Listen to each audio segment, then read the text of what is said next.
All right, so let's begin the show today, and we'll be talking about insurance policies specific for women. Private general insurer Future Generali Insurance has launched a product called Health Power, designed to address women's health needs at various stages of their lives. The product offers a range of coverage, including increased limits for female cancer treatments, coverage for disorders related to puberty and menopause, and an emphasis on outpatient department (OPD) services for both physical and mental well-being as well.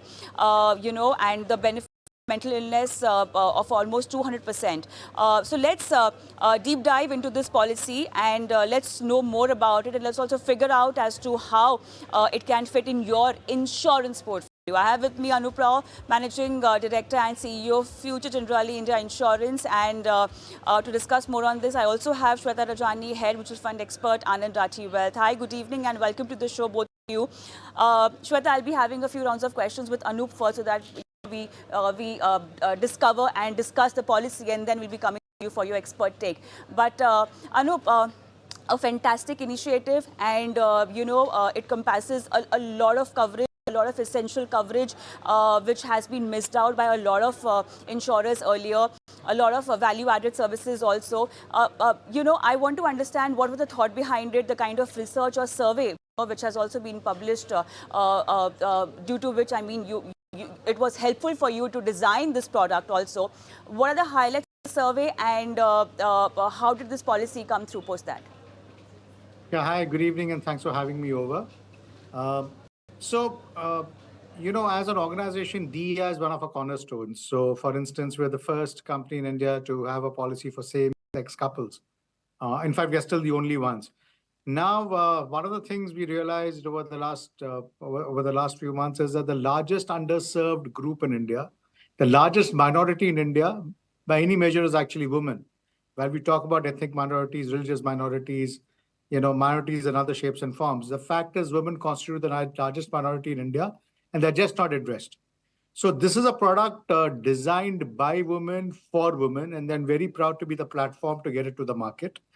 So the survey was very illuminating. I mean, we found that, for instance, compared to motor, only 25% of the women were actually aware of what are the features that health policy had. In most cases, the policy was bought by a male member in the family. Most women felt that not enough care or detail was given to taking care of their requirements. So the policies are addressed largely for the male anatomy. We also found that a large chunk of women wanted some specific covers, such as egg freezing, elder nursing care. They wanted heart diseases covered. They wanted women-specific cancers covered, such as breast and ovarian cancer. So all this came through research. And then, like I said, it was a product designed by women for women through research. We also discovered that over 84% of the women were dissatisfied with current policies available. And nearly 80% of the women were willing to pay an additional premium to get a woman tailor-made for a product tailor-made for their requirements. And that's when we decided that, it was time that we offered a product to the market, or brought a product to the market, catering to this large demography of women, which is, like I said again, the largest minority in India. Anup, you know what? From the survey itself, few of the highlights are very concerning. Specifically, where it says that half the population is accounting of almost 49%. 30% of women aged between 15 to 49 were covered under health insurance between 2019 and 2021. Now, that's the National Health Family Survey that has also come up that gives this data. But then in your survey, what were the specific questions that were asked? And, when we talk about a specific women-oriented health insurance coverage, what was the situation in your survey, and what was the number that has come out for you? So I think we looked at, there are two things. One is obviously, health is the population is underserved in India because there are supply side constraints as well. And that's something which the regulator is trying to address through initiatives to have insurance for all by 2047. The other is even for women, and that's where really our focus was. Even women who had insurance, they felt they were underserved simply because the features didn't meet their requirements at all, because they were designed, like I said, keeping in mind the male's requirements of the male's anatomy. And as a campaign women were just a plus one on the policy. So the male bought the policy and added a few people. So they were a plus one. So a lot of things which women require, for example, things for bone health, specialized nursing care, specific kinds of cancers they need to be covered against, protection during delivery for newborn defects or natal care or post-delivery care, so on and so forth, were just not covered. It was amazing to see that, a lot of coverage that we are offering now hasn't been offered by the industry in the last 20, 25 years. And I think it's something which has Right, fallen between tracks. I mean, and I think all of us are right. equally I'm culpable. Yeah. So I mean, also, you know what, the features that really makes this policy very interesting are the value-added services, where you've added psychological counseling. You've got 4 sessions offered over there. Women fitness program, 12 physical sessions, diet and nutrition, 4 online sessions, face yoga, 1 online session, fitness and yoga membership. That's access to annual membership. You have health content and webinars, health and wellness marketplace, discounts on wellness products. You've actually gone ahead, figured out the kind of mindset that a women consumer also might have, and have tried to incorporate all of that into this policy. So that makes it very unique and outstanding. So I want to understand the offering completely now, and also the price range that you've kept in terms of premium. Range. I mean, yeah, I think I won't repeat because I've already explained the product for the viewers. Yeah. Oh, but then, the price range is really not comparable because for the simple reason that, the features being offered here currently, at least 4 features are not offered by anyone else. And I'm not even talking about VAS, I'm talking about the product. But if I were to give you a range, I think, on an average, the ticket size, what we have seen so far is about 15 to 20,000. Anup? Sorry, I just lost. Yeah, you can go on. Yeah, so we see that's a ticket size about 15 to 20,000. So it's affordable. Obviously, depends on the cover you take and the range you offer.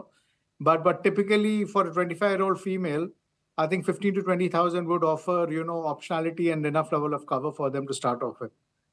And of course, it's got all the features which the regular products have, in terms of, whatever else is covered.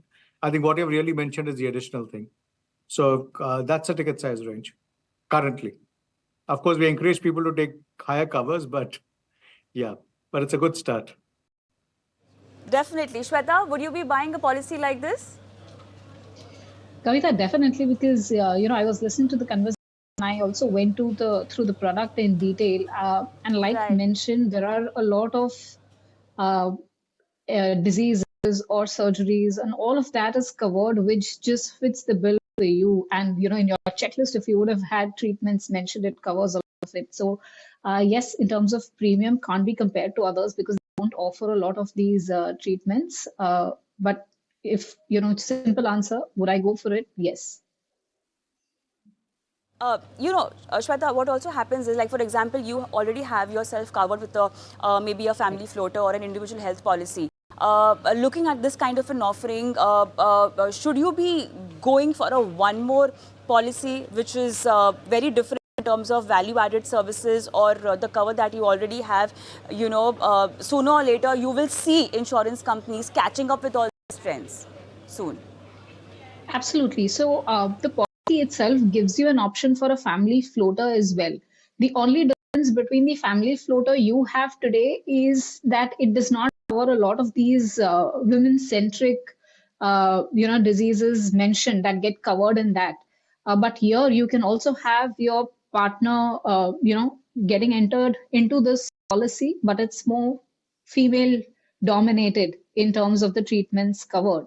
So I think it may be worthwhile definitely for each and every one to evaluate the cost that you're paying in terms of premium, the extra premium that you would definitely be paying, but the additional treatments that are getting covered.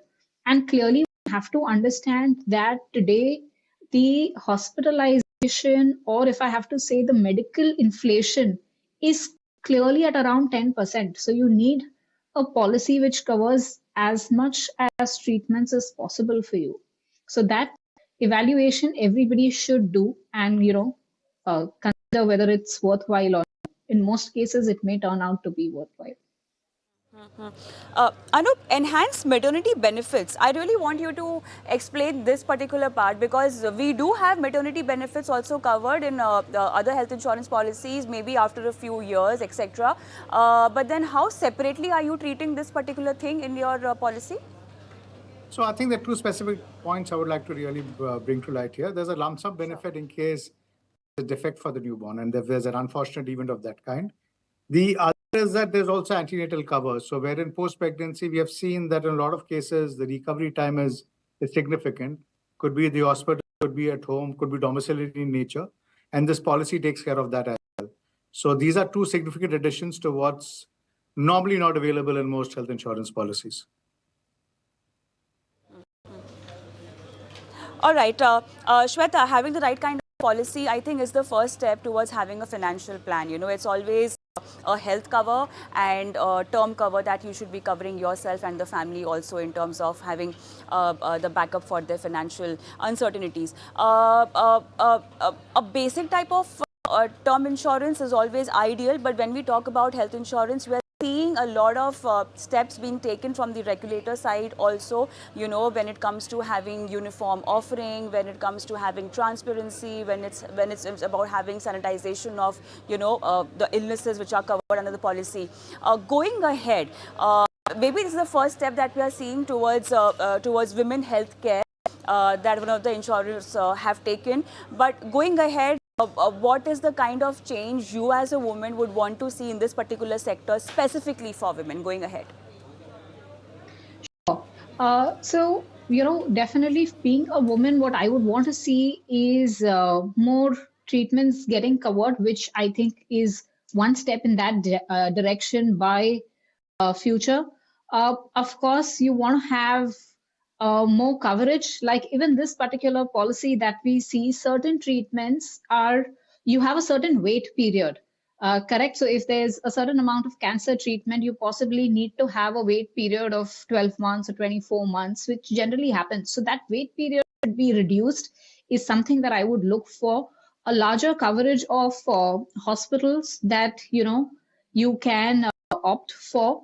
That would be the second thing. Third, as I said, more number of treatments which yet need to be covered, definitely.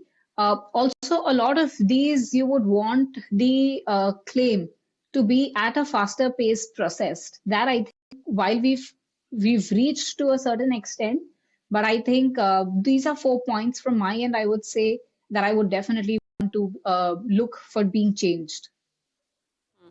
Anup, are you acting on these points? And also, I have a small request. We'll discuss about that later. But then, yeah, to answer Shweta's questions, do you have an answer for that? So I think okay, so let me, I'll just take it in maybe not in the same order, but then, when it comes to pre-existing cover, yes, I mean, I do, there are a lot of, I think it is possible to cover pre-existing conditions. It's possible to do that. I think it's more of, it has to do more with the kind of price which people who don't have a pre-existing condition are willing to pay, because eventually it has to be subsidized by the healthy lives, by the lives which are at this point in time not healthy.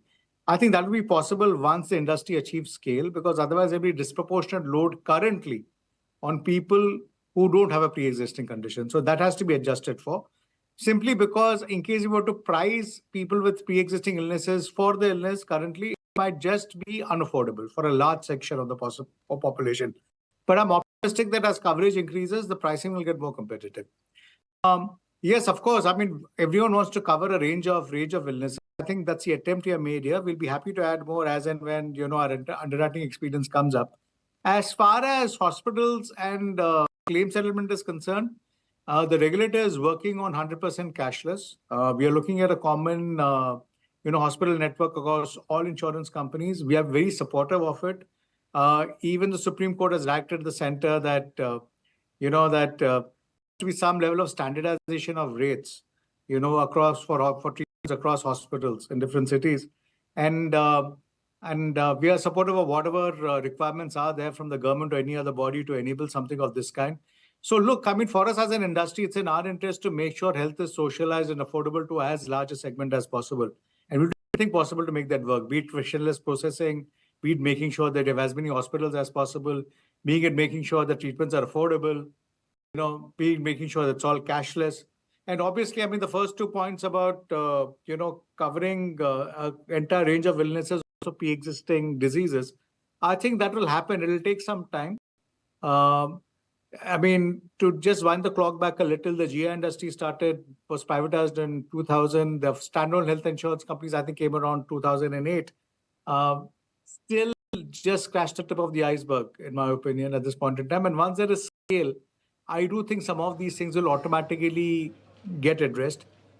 Given the Yeah. fact that the hospital Right. infrastructure, the payment infrastructure, the claim infrastructure is getting addressed very aggressively by the Right. regulator, I think Right. all this will eventually fall in place. Exactly. It's one step at a time. I really have to end this discussion, but then let me just do it on a very lighter note. Since I can see a lot of value-added services that you've covered, any specific reason why you have missed out salon sessions also, beauty care program also? Your product will definitely be a hit. I'm not sure for the right reasons, but any plan of including all of that? I can see Shweta also smiling on screen, and I'm sure with that smile, I mean that she agrees with it. Every 15 days we have to go for beauty sessions. Do you want to include all of that in your value-added services? Well, I mean, I think as soon as we can refile the product, there's a minimum waiting time till we can sell it. We'll definitely. This didn't come through in the feedback when we designed the product from the women in substantial amount. But then we'll put that in. The other thing is that I would also encourage all the women to actually buy this product and add their husbands as a plus one to get back at them for all that they have done over the years. That's a good one. On that note, thank you so much, Anu, for being on the show and helping our viewers understand all the policy details. Thank you so much. Shweta, requesting you to stay on, but then it's time for a quick break on the Money Show, and post that, let's get your mutual fund portfolio queries answered by Shweta.